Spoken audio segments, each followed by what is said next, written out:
Zacarías capítulo 14. Vamos a leer del verso 1 al verso 11. Dice la palabra del Señor así: He aquí viene el día del Señor, cuando serán repartidos tus despojos en medio de ti. Y yo reuniré a todas las naciones en batalla contra Jerusalén, y será tomada la ciudad, y serán saqueadas las casas y violadas las mujeres.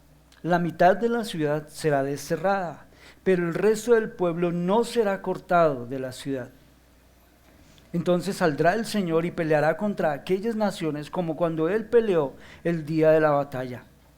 Sus pies se posarán aquel día en el monte de los olivos que está frente a Jerusalén, al oriente, y el monte de los olivos se hendirá por el medio de oriente a occidente, formando un enorme valle, y una mitad del monte se apartará hacia el norte y otra mitad hacia el sur. Y huiréis al valle de mis montes, porque el valle de los montes llegará hasta Asal. Huiréis tal como oíste a causa del terremoto en los días de Usías, rey de Judá, y vendrá el Señor mi Dios y todos los santos con él. Y sucederá que en aquel día no habrá luz, las luminarias se oscurecerán. Será un día único conocido del Señor, ni día ni noche, y sucederá que a la hora de la tarde habrá luz. En aquel día sucederá que brotarán aguas vivas de Jerusalén, una mitad hacia el mar oriental y la otra mitad hacia el mar occidental. Será lo mismo en verano que en invierno, y el Señor será rey sobre toda la tierra. Aquel día el Señor será uno y uno su nombre. Toda la tierra se volverá como una llanura desde Geba hasta Rimón, al sur de Jerusalén, pero ésta se levantará y será habitada en su lugar desde la puerta de Benjamín hasta el lugar de la puerta primera, hasta la puerta del ángulo, y desde la torre de Ananel hasta los lagares del rey. Y habitarán en ella, y no habrá más maldición, y Jerusalén habitará en seguridad. Amén. Bueno, mis hermanos, hemos hablado un poco de la estructura del libro, ¿cierto? Dijimos que el libro lo podemos dividir en una primera parte, del capítulo 1 al capítulo 8. Una segunda parte iría del capítulo 9 al capítulo 14. Ahí tenemos entonces dos grandes bloques. Y tenemos que ver la relación que hay en esos dos grandes bloques. De los capítulos 1 al capítulo 8 surge un patrón teológico del tiempo final. Esta segunda sección, o sea, del 9 al 14, va a expandir, va a desarrollar y va a agudizar un poco más ese patrón del tiempo final. Y dijimos que esta segunda parte la podemos dividir también en dos, del capítulo 9 al capítulo 11 y del capítulo 12 al capítulo 14. Y dijimos que cada sección es como un collage de poemas, de imágenes acerca del reino futuro, aquello que está por venir. Describen la venida del rey mesiánico humilde. Recordarán ustedes que este rey, como lo leímos, viene montado en un burro hacia la nueva Jerusalén. ¿Para qué? Para establecer el reino de Dios sobre las naciones. Ese rey también es simbolizado como un pastor sobre el rebaño de Israel, que ese rebaño rechaza a aquel pastor. No solamente el rebaño, sino que los líderes de ese pueblo también rechazan al pastor.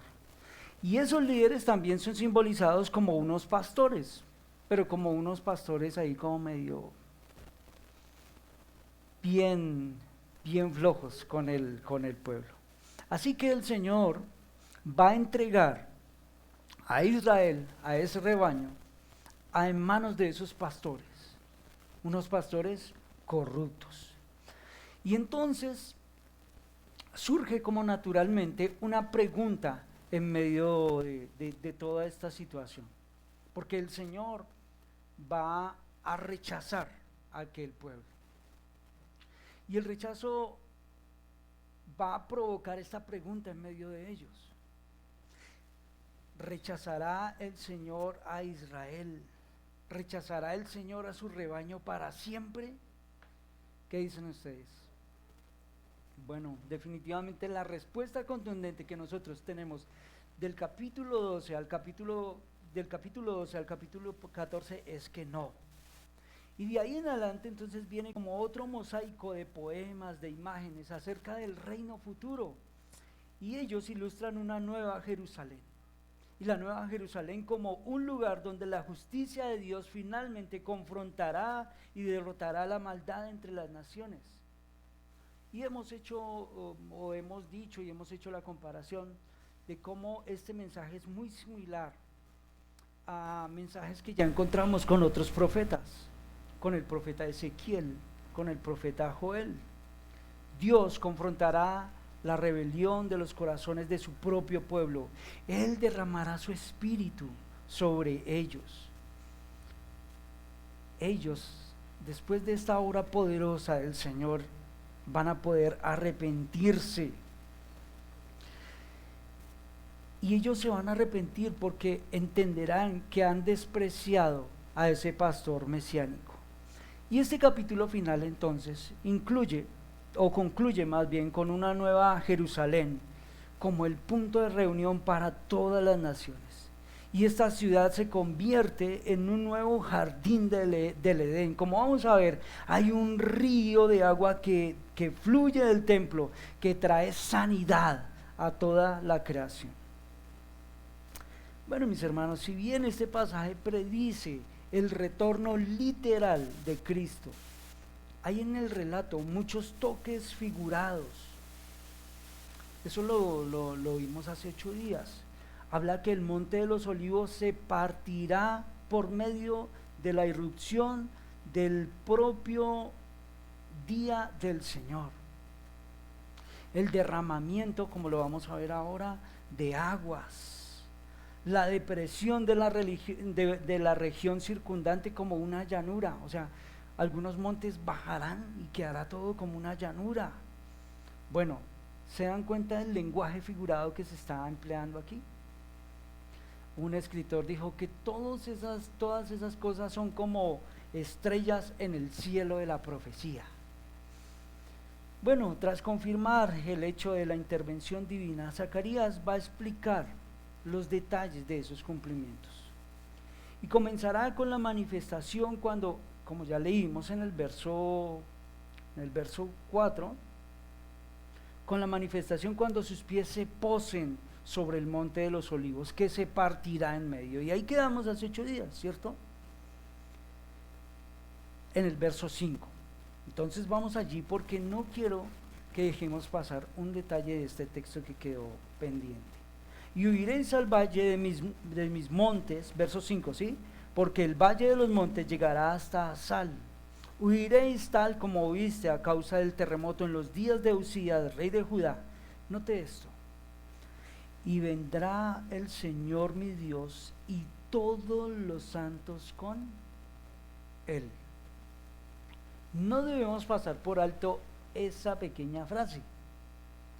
Y vendrá el Señor mi Dios y todos los santos con Él.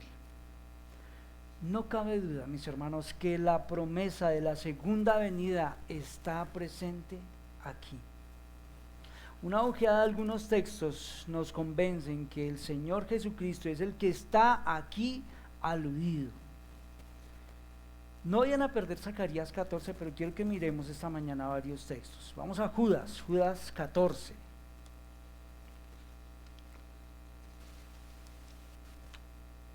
Miren lo que dice. De estos también profetizó Enoc en la 7ª generación de Adán, diciendo: he aquí el Señor vino con muchos millares de santos. Unas hojitas adelante, Apocalipsis 19:14. Esta mañana ustedes me van a escuchar haciendo mucha referencia a Apocalipsis. Apocalipsis 19:14. Dice: y los ejércitos que están en los cielos vestidos de lino fino, blanco y limpio, le seguían, le seguían sobre caballos blancos.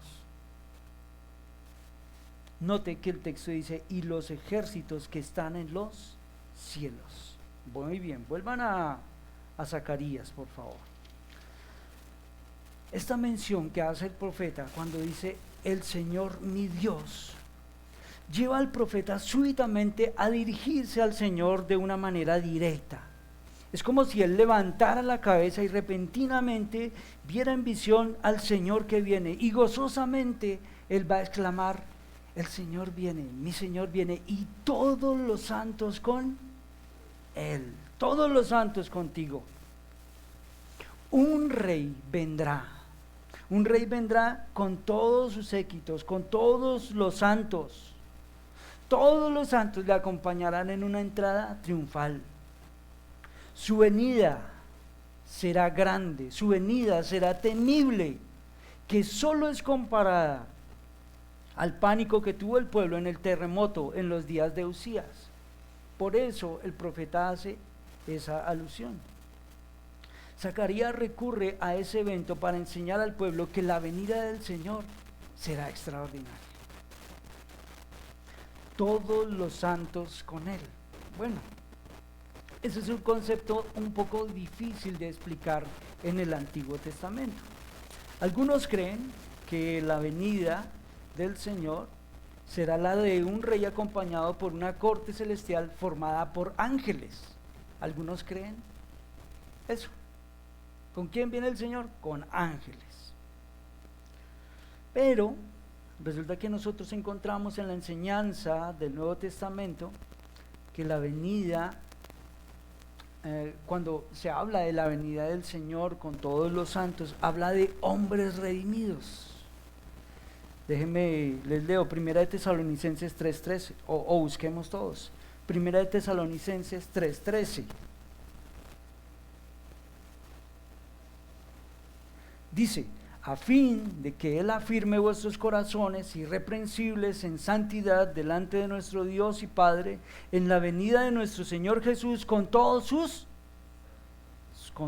santos. Entonces, algunos dicen que es con ángeles. En el Nuevo Testamento encontramos que se está hablando de unos hombres redimidos. Bueno, mis hermanos, pudiera ser también que esa palabra que nosotros encontramos aquí en Zacarías, como santos, como apartados, se podría traducir esa palabra, se usa en el Antiguo Testamento para referirse a ángeles. No tenemos tiempo esta mañana para mirar los textos, pero en muchos lugares aparece como ángeles, pero también a hombres consagrados a Dios. También hay varios textos para referirnos a ello. Así que en este contexto probablemente se refiera a ángeles, pero también a creyentes que han muerto en el Señor, en fe. Allá ustedes tomarán su posición. O es con ángeles, o es con hombres, o es con los dos. ¿Qué dicen? Ahí les dejo la tarea. Muy bien. Pero definitivamente es una enseñanza que trae gozo y que trae esperanza, ¿sí o no? Zacarías lo pudo percibir, quizás no de una forma tan clara, pero el profeta, como profeta del Señor, lo puede percibir. ¿Qué significa esto? Bueno, significa que habrá un glorioso cumplimiento de las palabras de dos varones que aparecieron junto a los discípulos. ¿Recuerdan ustedes las palabras de esos varones? Ellos dijeron, varones galileos, ¿por qué estáis mirando al cielo? ¿Lo recuerdan? Este mismo Jesús que ha sido tomado de vosotros al cielo, así vendrá como lo habéis visto ir al cielo. Muy bien, mis hermanos, quería hacer esa puntualidad en cuanto al verso 5. En adelante, lo que sigue es la descripción de un solo día, el día del Señor. Aquel día, el día de la venida. En los versos anteriores se ha anunciado la venida del Señor, pero no se ha hablado mucho de sus características. La expectativa con respecto a ese día siempre fue de restauración y de gloria. Esto ya lo hemos estudiado. Cuando los profetas se acercan y les dicen aquel día, ¿en qué piensan ellos? ¿Qué más se les viene a la cabeza? Ya estudiamos todo eso. Ellos piensan en restauración, ellos piensan en gloria.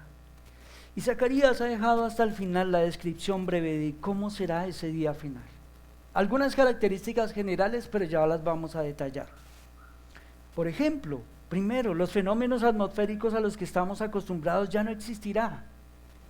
Imagínense ustedes que no habrá día, ni habrá noche, no habrá frío, ni calor. La luz provendrá de alguna fuente que nosotros no conocemos. Las leyes naturales que conocemos no gobernarán más. Ahora sí, un nuevo orden mundial será impuesto. ¿Se alcanzan ustedes a imaginar eso? Pues yo no. ¿Cómo se imagina uno un día sin noche? ¿Cómo será eso? ¿O cómo será un día sin día? Bueno, también el texto nos va a decir que de Jerusalén saldrán aguas vivas para toda la humanidad. ¿Qué es eso? El Señor establecerá su reino sobre la tierra. Él será el único Dios sobre la tierra.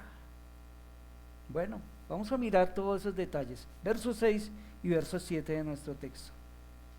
Y sucederá que en aquel día no habrá luz. Las luminarias se oscurecerán. Será un día conocido solo del Señor. Note, ni día ni noche. Y sucederá que a la hora de la tarde habrá luz. Bueno, vamos a un texto que quiero que veamos. Apocalipsis 21, verso 23. Apocalipsis 21, 23. Mire lo que dice. La ciudad no tiene necesidad de sol ni de luna que la iluminen, porque la gloria de Dios la ilumina y el Cordero es su lumbrera. Note que Apocalipsis nos presenta un cuadro similar al que nos está presentando el profeta Zacarías. La gloria de Dios iluminará a la ciudad. No habrá necesidad de sol, no habrá necesidad de luna. Para nosotros hoy, ¿qué podemos imaginar? ¿Qué se nos viene a la cabeza con todo esto? Estos textos son un poco difíciles de interpretar y son un poco difíciles de interpretar porque en parte se debe al mal estado en que se halla el texto hebreo mismo. Y aunque la lectura hebrea es un poco difícil, sí es comprensible. Y la idea es que los cielos no brillarán y por lo tanto no habrá luz. La idea general es esta. Es que disturbios cósmicos afectarán el día y la noche cuando Cristo regrese. La venida del Señor, mis hermanos, será grandiosa. Los elementos naturales, como nosotros los conocemos, serán conmovidos. Los habitantes de la tierra se darán por enterados al notar la grandeza de un rey que viene. Cuando Él se acercaba, eso nosotros podemos estudiarlo en el Antiguo Testamento, cuando Él se acercaba, el trueno lo anunciaba. Cosas pasaban cuando el Señor venía a estar en medio de su pueblo. Bueno, aquí tenemos figuras apocalípticas. Apagada la luz natural, este día particular no será día ni noche. Mejor dicho, para explicárselo más claro, ni del todo claro, ni del todo oscuro. ¿Quedó más claro? Sí, yo creo que sí. Bueno, pues por lo que pasa es que nosotros hoy entendemos nuestros días así como nosotros los vemos, ¿cierto? Usted se acuesta y usted instintivamente espera una mañana. O estamos hoy en el día y nosotros esperamos a que llegue la noche. No sabemos cómo se va a desarrollar eso en el día de la venida del Señor. Pero lo que podemos entender en todas esas figuras, como el profeta está hablando, es que la venida del Señor será gloriosa. Y como dice Montilla, espectacular. Así es. Un día, note que el texto dice un día, verso 7, un día único. ¿Qué les trae eso a su mente? No habrá un día como ese día. Algunos de ustedes dicen, los hermanos así más sencillos dicen, la historia se partió en dos. Algunos pueden decir el 15 de junio, ¿no, hermano Alex? El 15 de junio, ese día la historia se partió en dos. No hay otro día como ese. El que lo entendió, lo entendió. No habrá un día como este. Usted ha podido tener muchos días especiales en su vida. La historia nos marca unos días, ¿cierto? Cuando yo les refiero a ustedes, por ejemplo, el 11 de septiembre, ¿en qué piensan ustedes? Inmediatamente usted dice, ¿ese es un día? Como no ha habido un día en la historia del mundo. Bueno, este día, dice la palabra del Señor, será único. No hay un día comparable al día de la venida del Señor. No lo habrá. Su venida será gloriosa. Será un día único, conocido enteramente del Señor. Un día diferente de todos los demás. Me llama mucho la atención que el texto dice, conocido solo del Señor.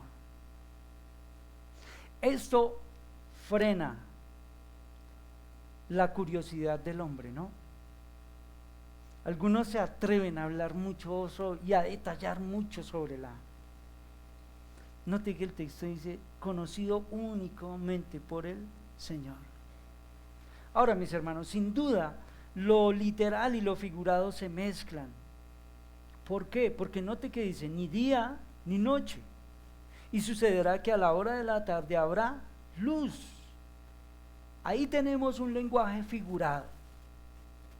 O sea, algunas cosas literales, otras cosas figuradas, y todas se van mezclando ahí. Eso es lo que hace un poco a veces difícil entrar como al texto.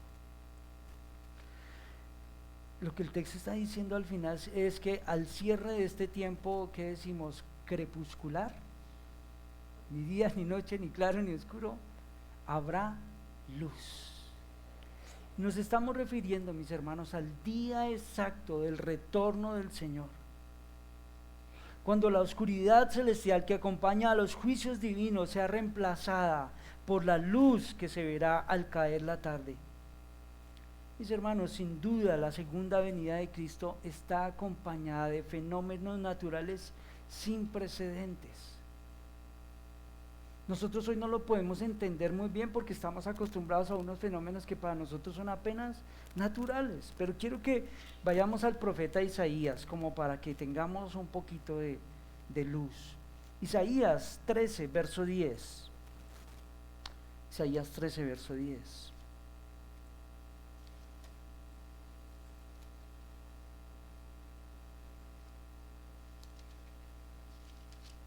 Mira lo que dice la palabra del Señor. Pues las estrellas del cielo y sus constelaciones no destellarán su luz. Se oscurecerá el sol al salir y la luna no irradiará su luz. Isaías 34, verso 4, vamos adelante.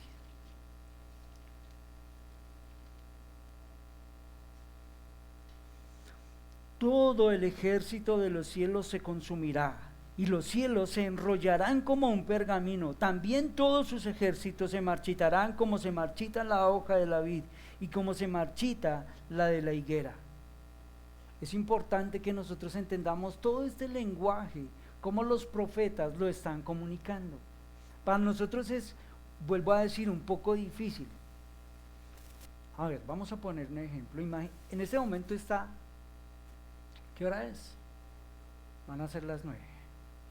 Ahora imagínense ustedes que en este momento caiga una gran oscuridad, todo quede completamente oscuro. ¿qué pensarían ustedes? ¿Qué pensaríamos todos nosotros? A ver, sinceramente, ¿entraríamos o no entraríamos en pánico? Uy, ¿qué pasó? 9 de la mañana y se nos vino. El día del Señor será acompañado de grandes señales. Zacarías dijo que es un día conocido solo por el Señor, ¿cierto? Jesús dirá, pero de aquel día y de aquella hora nadie sabe, ni aun los ángeles del cielo, sino mi Padre. ¿Lo recuerdan? Zacarías está diciendo, será un día único conocido del Señor, ni día ni noche, y sucederá que a la hora de la tarde habrá luz. Mire lo que dice Apocalipsis, nuevamente vamos, Apocalipsis 21. Verso 23 al verso 25, mire lo que dice. Apocalipsis 21, verso 23. La ciudad no tiene necesidad de sol ni de luna que la iluminen, porque la gloria de Dios la ilumina y el Cordero es su lumbrera. Y las naciones andarán a su luz y los reyes de la tierra traerán a ella su gloria. Verso 25. Sus puertas nunca se cerrarán de día, pues allí no habrá noche. Un lenguaje apocalíptico, un lenguaje poético es en el que nos está hablando el profeta. Vuelvan a Isaías, Zacarías 14, verso 8. En aquel día sucederá que brotarán aguas vivas de Jerusalén, una mitad hacia el mar oriental y la otra mitad hacia el mar occidental. Será lo mismo en verano que en invierno. Ahora sí ya todo quedó más claro, ¿sí o no? Claro. Acontecerá también en aquel día que saldrán de Jerusalén aguas vivas. Hay otra versión que dice, la mitad de ellas hacia el mar muerto y la otra mitad hacia el mar Mediterráneo. Aguas vivas surgirán de Jerusalén para la sanidad de las naciones, conforme a otras profecías que nosotros ya hemos hablado y a las cuales nosotros ya nos hemos referido. Quiero que vayamos allá, Joel 3:18, solo como para ver una. Joel 3, versículo 18.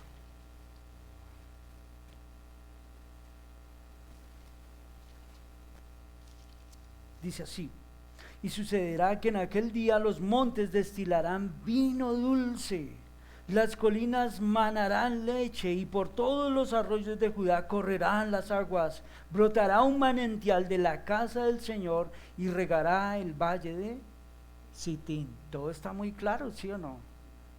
Insisto en esta idea para que nosotros nos conectemos un poco con el lenguaje que están utilizando los profetas. Mire cómo inicia el verso, dice, y sucederá que en aquel día los montes destilarán vino dulce. Eso sería una buena noticia para algunos, ¿no? Los montes destilando vino. Debemos entender el idioma en que los profetas están comunicando, en el que están hablando. Así que por las aguas vivas que encontramos en Zacarías se entiende aquello que produce restauración, aquello que traerá sanidad a las naciones. Vamos, Apocalipsis 22, verso 1. Les dije que me iban a escuchar mucho citando Apocalipsis. Verso 1, note, y me mostró un río de agua de vida, resplandeciente como cristal, que salía del trono de Dios y del Cordero. Ahí tenemos lo mismo. Un texto más, Jeremías 2:13. ¿Los puse a correr mucho? Bueno, no acostumbro mucho a hacer esto, pero creo que hoy es necesario.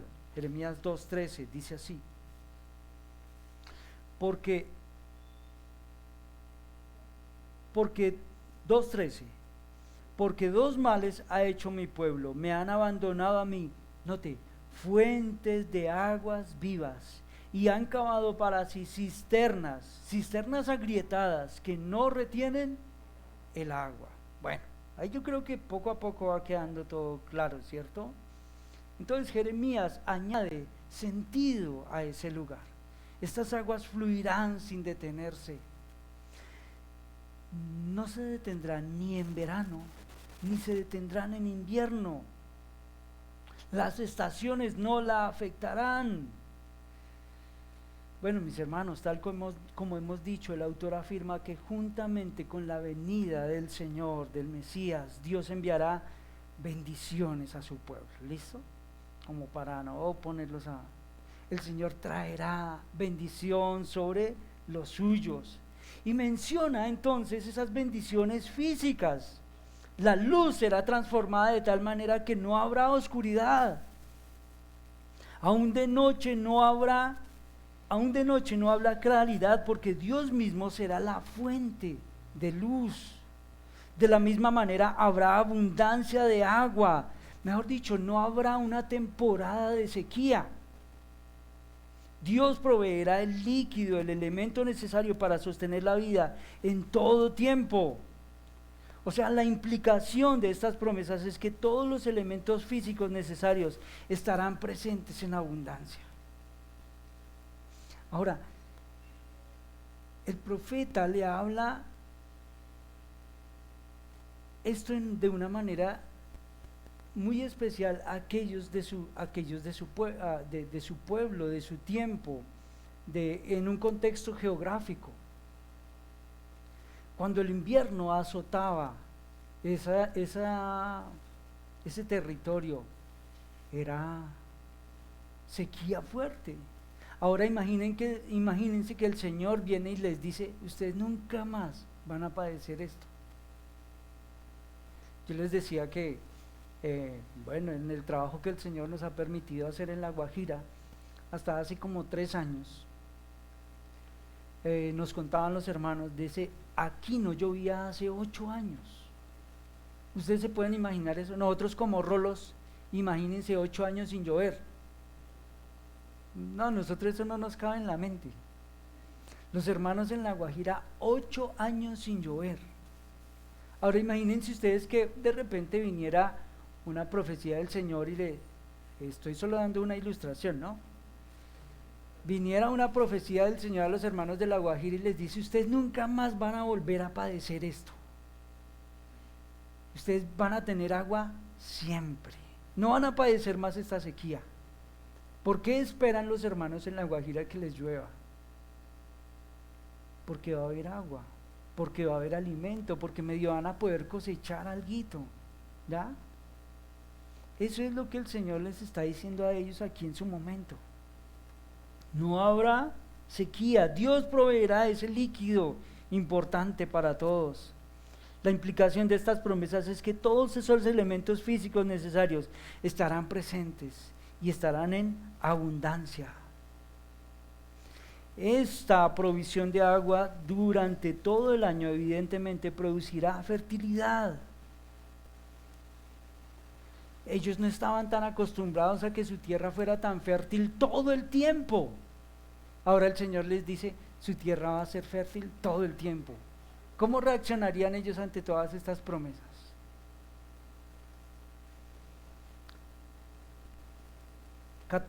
Quiero que hagamos un paralelo con el verso 8. Leamos nuevamente el verso 8. En aquel día sucederá que brotarán aguas vivas de Jerusalén, una mitad hacia el mar occidental, la otra mitad hacia el mar oriental y la otra mitad hacia el mar occidental. Será lo mismo en verano que en invierno. Pero para aclarar esto, leamos el verso 4. Sus pies se posarán en aquel día en el monte de los olivos, que está frente a Jerusalén al oriente, y el monte de los olivos se hendirá por el medio de oriente a occidente, formando un enorme valle, y una mitad del monte se apartará hacia el norte y la otra mitad hacia el sur. ¿Todo está claro, sí o no? Claro que sí. Bueno, mis hermanos, vean, no se dejen confundir por todas estas coordenadas, ¿listo? Han de ser los límites futuros de la tierra. De una manera figurada, todo esto ya había pasado, ya todo esto se había realizado en el reino de Salomón. O sea, había habido una gran extensión del reino. ¿Listo? Cuando se hablan de todas estas coordenadas, el norte, el sur, el oriente, el occidente, bueno, podríamos hablar mucho de ello, pero básicamente lo que nos está diciendo es que va a haber una gran extensión de tierra cubierta por toda la bendición del Señor, hasta el momento, ahí vamos, ¿sí? Y lo que el Señor les está diciendo es, mire, así como esa gran extensión de tierra hubo en su momento con Salomón, eso será antitípicamente en el futuro. Ellos recordaban todo el tiempo de gloria que vivieron atrás, y quizás muchos de ellos, como ya lo hemos visto, soñaban con todo eso que tuvieron atrás. Muchos añoraban eso que tuvieron atrás. Parecía que eso ya no iba a volver, ¿no? Hemos hablado de la condición del pueblo, un pueblo temeroso, un pueblo bastante disminuido. Ahora viene el Señor y les dice, ¿se acuerdan de todos esos días? Todos esos días vendrán. Y por eso el Señor les habla en esos términos, para que ellos lo entiendan. Este pasaje es como un pasaje de Ezequiel. Vayamos, Zacarías 47, verso 1. Dije Ezequiel 47, 1. Sí, hermano, por favor, ustedes confíen en mi primera palabra, ¿listo? 47, 1. Después me hizo volver a la entrada del templo, y aquí brotaban aguas de debajo del umbral del templo hacia el oriente, porque la fachada del templo daba hacia el oriente, y las aguas descendían de debajo del lado derecho del templo al sur del altar. Aquí el profeta retrata el río que sale de Jerusalén para hacer purificar al mar muerto. Aguas vivas salen de Jerusalén. Una parte van para el Mar Muerto, otra van para el Mediterráneo, todo el año. Mire, a pesar de muchos de los arroyos de Palestina se secaban en esa época cuando no llueve, ahora el Señor les va a decir, los ríos van a fluir todo el tiempo. El agua va a fluir todo el tiempo. Ellos entendían bendición detrás de todo ello. Lo que va a venir es una provisión del Señor detrás de todo ello. Así que notemos entonces que el profeta habla en el lenguaje de su tiempo para señalar la prosperidad del pueblo del Señor, ¿sí? Imagínese que yo hoy le dijera a Fiverr, el Señor le dice que usted va a tener ahora muchas ovejas y tendrá mucho ganado. Bueno, yo no sé si para Fiverr hoy tenga mucho sentido eso, él aquí un citadino, pero para ellos en su momento, esa palabra, ¡wow! Vuelvo a decirles, Fiverr dice, bueno, yo no he hecho la profecía. El profeta se acerca a ellos para hablarles en su lenguaje, para hablarles en su momento, para hablarles en su tiempo, en las cosas que ellos conocían, para decirles, el día del Señor traerá esto. ¿Me estoy dando a entender? Si no me voy a entender, hermano, por favor escríbame y después nos sentamos y hablamos. Zacarías dijo, en aquel día saldrán aguas vivas de Jerusalén. ¿Sabe qué nos dirá el apóstol Juan? Vamos, Apocalipsis 22:1. Mire lo que dirá el apóstol Juan. 22:1, ya leímos, ¿cierto? Y me mostró un río de agua de vida, resplandeciente como cristal, que salía del trono de Dios y del Cordero. Insisto, todo ese lenguaje figurado en el que están hablando los profetas. Zacarías 14, verso 9. Y el Señor será rey sobre toda la tierra. Aquel día el Señor será uno y uno su nombre. Entonces, aquí ya no se habla de los límites extensos. El Señor se acerca y les dice, ¿recuerdan la gloria de la tierra con Salomón? Por eso les habla oriente, occidente, norte, sur. Pero note que ahora el texto acá ya no habla de unos límites extensos. El profeta ahora nos dirá toda la tierra. Ahora imagínense ustedes y piensen en esto, toda la tierra. Y el Señor será rey sobre toda la tierra. El alcance mundial de su reino se confirma con la descripción que Zacarías hace de él como rey sobre toda la tierra, mis hermanos. ¿Cuándo? Aquel día. El Señor será rey sobre toda la tierra. Aquel día el Señor será uno. El trono celestial se convertirá en el trono terrenal. El reinado temporal del pecado en este mundo será reemplazado por el reino eterno de justicia. El tiempo de sufrimiento para el pueblo de Dios resultará en su gloria, mis hermanos, por toda la eternidad. Ahora, aquí voy a hacer una aclaración. Y como nosotros debemos ser consistentes con el estudio que estamos haciendo de Apocalipsis, debemos decir que aquí no se está hablando de un reino de 1000 años, como algunos dicen. Algunos dicen, aquí hay un reino de 1000 años. Bueno, nosotros tenemos una percepción diferente en cuanto a ello. Algunos dicen, ese reino de 1000 años, cuando el reino de Dios en la tierra será una realidad por la universal sumisión de todos los moradores. Bueno, no creemos eso. Ni está afirmando que el cristianismo va a prevalecer de alguna manera sobre el mundo secular y va a ser casi un mundo cristiano por un tiempo hasta que Cristo venga por segunda vez. Mis hermanos, aquí se está hablando de la eternidad. De la eternidad. Las referencias a la consumación escatológica.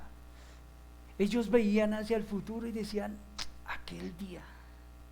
Nosotros ya hemos estudiado eso. Para más referencia le invito a que vaya y por favor vea la enseñanza de Apocalipsis, donde hablamos de la séptima trompeta en especial.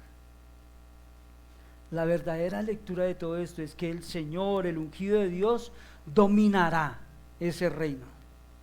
Este fue el anuncio de ese reino venidero que tanto esperamos los creyentes. ¿Lo estamos esperando nosotros o no? Amén.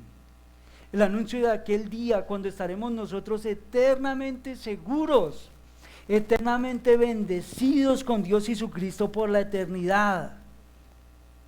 Ahora en la consumación de su obra redentora.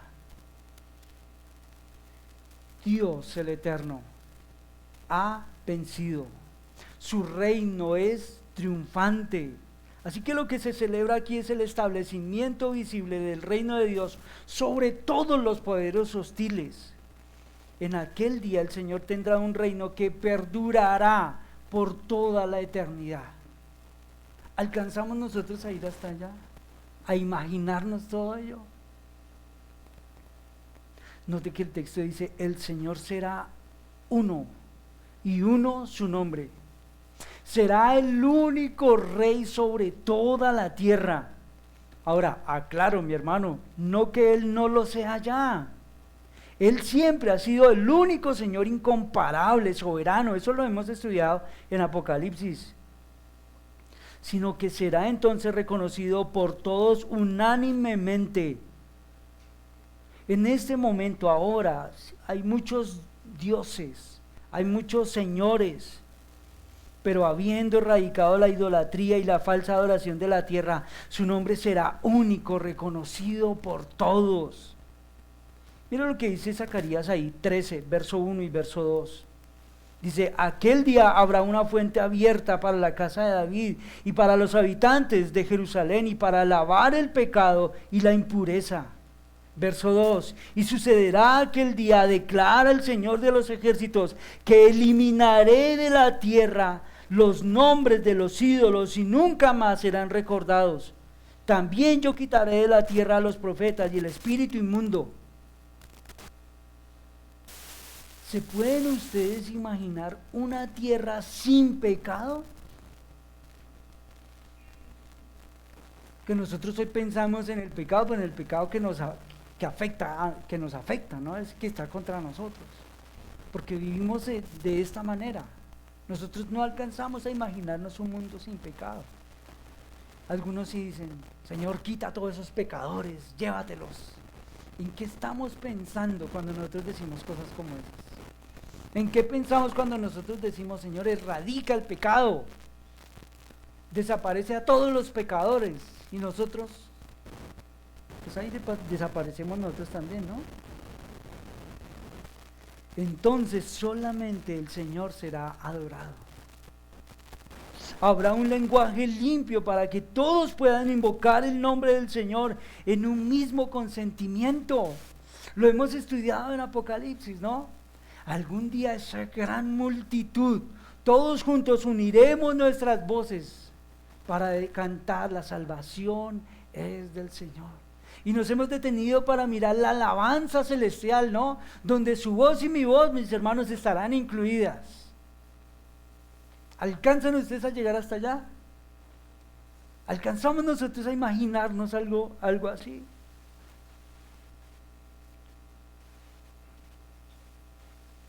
Nosotros siempre hemos referido a un texto hablando del Señor y diciendo de Él como Rey de Reyes y Señor de... ¿Qué significa eso? Rey de Reyes, Señor de Señores. Bueno, muy especial todo eso, ¿no?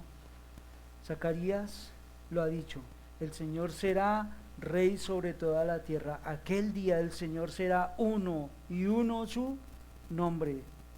¿Sabe qué dice el apóstol Pablo? Dice: por lo cual Dios también lo exaltó hasta lo sumo, y le otorgó el nombre que es sobre todo nombre, para que en el nombre de Jesús se doble toda rodilla de los que están en los cielos, en la tierra y debajo de la tierra, y toda lengua confiese que Jesucristo es el Señor, para gloria de Dios Padre.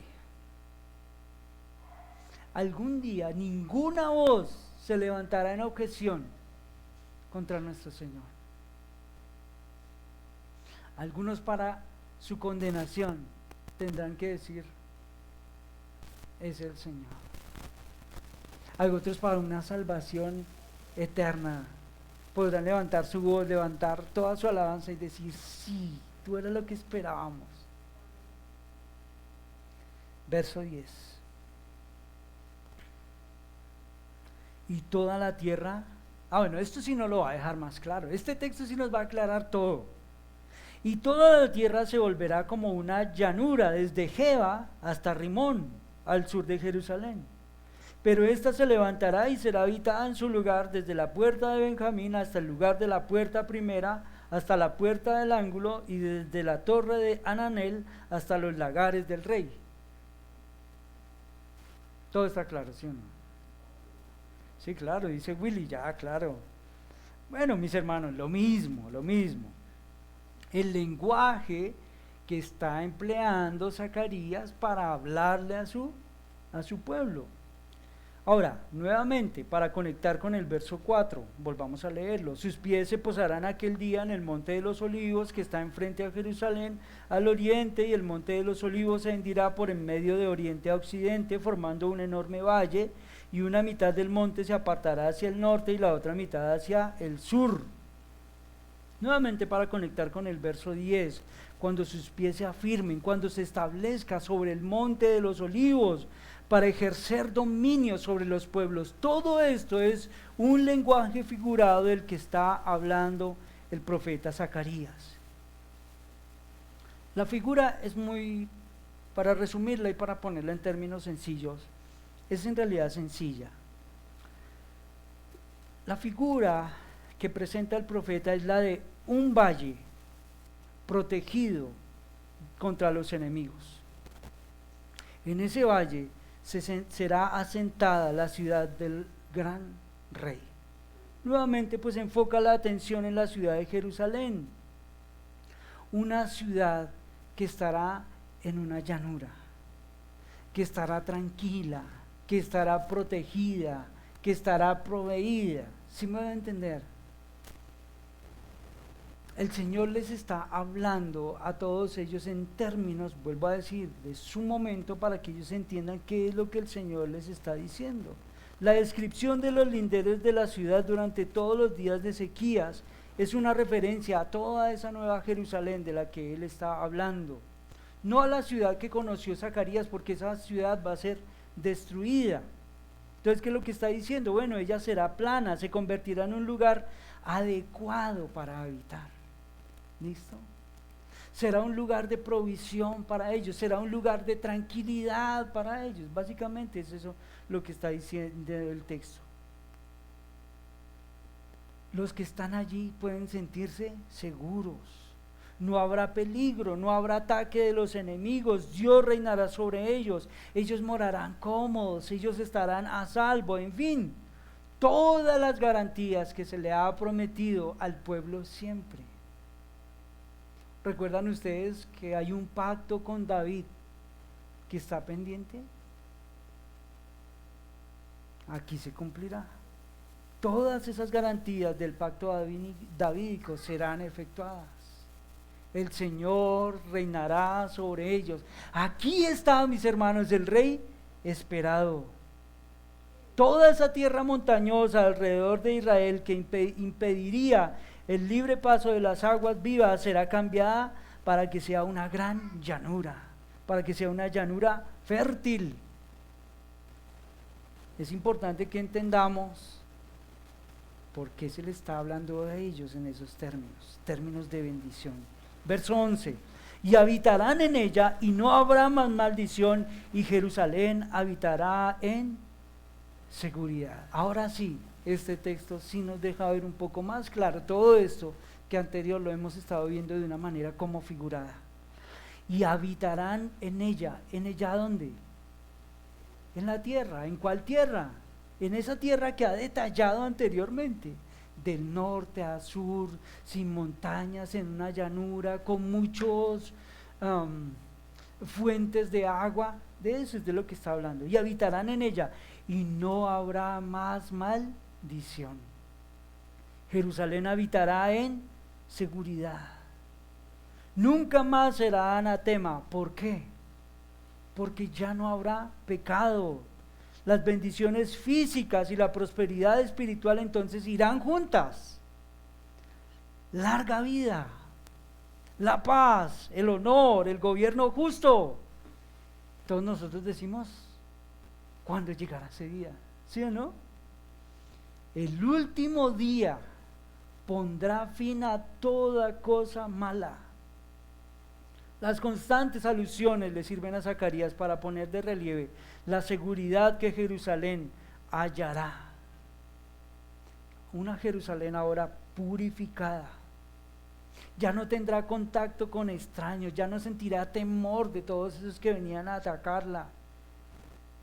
Ahora ellos estarán en una paz inalterable, bajo el cuidado, bajo la dirección de su Señor. Concluyamos, mis hermanos. ¿No les parece hermoso todo ese testimonio, todas esas comparaciones de las profecías?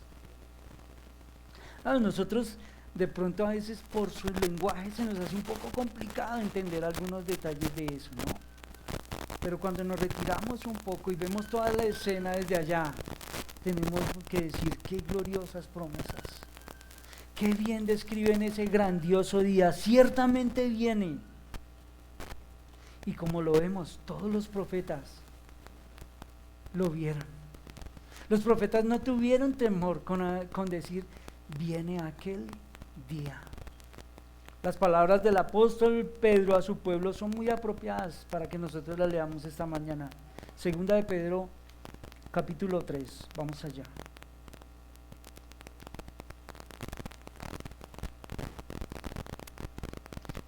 Segunda de Pedro 3, verso 11 al verso 12. Puesto que todas estas cosas han de ser destruidas de esta manera. ¿Sí estoy ahí? Sí. ¿Qué clase de personas no debéis ser vosotros en santa conducta y en piedad, esperando y apresurando la venida del día de Dios, en el cual los cielos serán destruidos por fuego y los elementos se fundirán por intenso calor? Hagamos unas aplicaciones finales. Leer Zacarías, hermano, creo que nos hemos dado cuenta todos que es un paseo salvaje, ¿no? Hay poemas, visiones que están llenas de unas visiones asombrosas, que no siguen quizás un flujo así de pensamiento tan lineal como al que nosotros estamos acostumbrados. Y eso pues hace parte del punto. Pero los profetas nos ofrecen vistazos de la mano de Dios obrando y guiando la historia para cumplir sus propósitos. Todo lo que está sucediendo hoy, mi hermano, no es una rueda suelta. El Señor está cumpliendo hoy su propósito en la historia. Cada cosa que está pasando, el Señor la tiene bajo su control. Al final, Zacarías nos invita a mirar por encima del caos, hermano, y esperar la venida del Señor. Eso nosotros debería provocar en nosotros algo, ¿cierto? Yo les invito a la reflexión esta mañana. Nosotros, ¿cómo vivimos ante esa realidad futura? Ahora, la pregunta es si usted cree que el Señor va a venir o no va a venir. Pues si usted cree que no hay una segunda venida, necesitamos tener una charla urgente. No, describir aquel día, nos quedamos como, solamente nos podemos limitar a lo que el Señor nos dice. Y muchas de esas cosas el Señor nos las habla en un lenguaje figurado. Pero esperamos con gozo la venida de nuestro Señor. Todo creyente, mi hermano, puede triunfar en la expectativa de la venida de Cristo con poder y hablar con ellas con poder. Durante una temporada en el estado de la iglesia habrá una mezcla de verdad y error. Hoy nosotros somos una iglesia que somos militantes. Todavía nos sentimos tan disminuidos por una cantidad de cosas, pero vendrá un día, aquel día, todas nuestras aflicciones, todos nuestros dolores pasarán, habrán quedado atrás. Hay un pastor que dice: bendito el día que nuestros ojos se abran para ver a nuestro Señor por toda la eternidad, donde todas esas limitaciones y todo este dolor al que hoy estamos ya no estará más. Estamos viviendo en un mundo malo, sí. Hemos hablado en un mundo que no está hecho para nosotros, pero vendrá aquel día cuando el reino de Dios y de su Cristo destruirá este reino del mundo. El reino de Satanás no será más, será destruido por completo. Y como les refería, mis hermanos, en Apocalipsis hemos visto cómo el coro celestial canta un canto de victoria, canta un himno de victoria a Dios.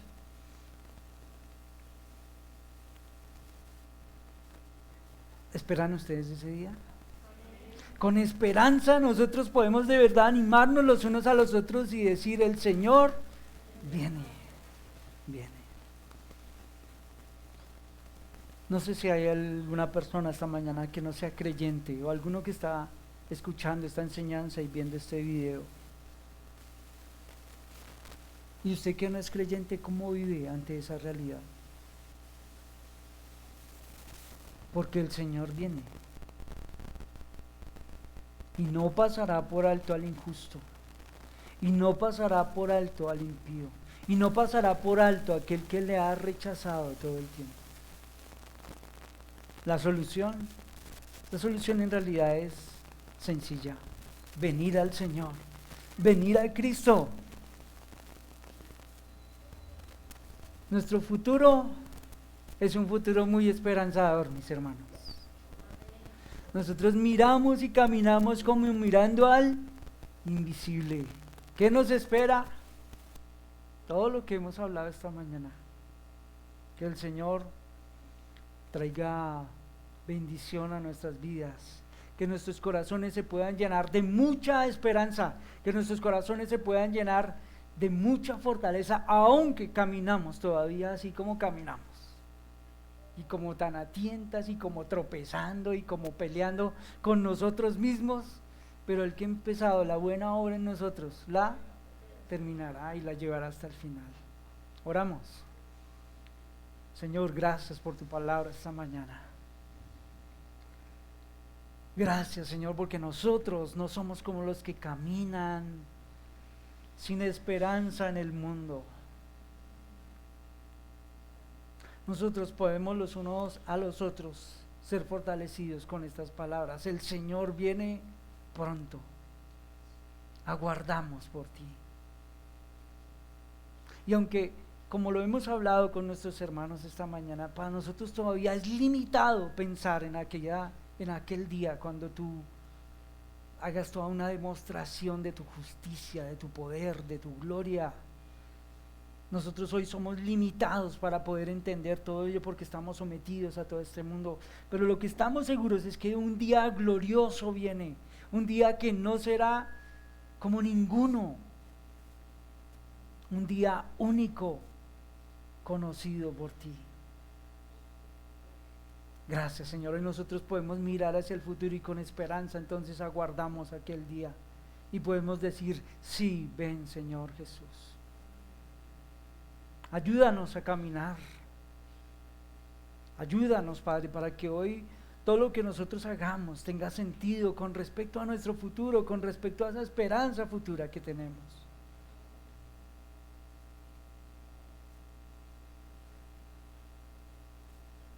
Ayúdanos, Padre, hoy a caminar como hijos dignos de la vocación con la que tú nos has llamado. Es nuestra oración. La llevamos al trono de la gracia en el nombre de Jesús. Amén.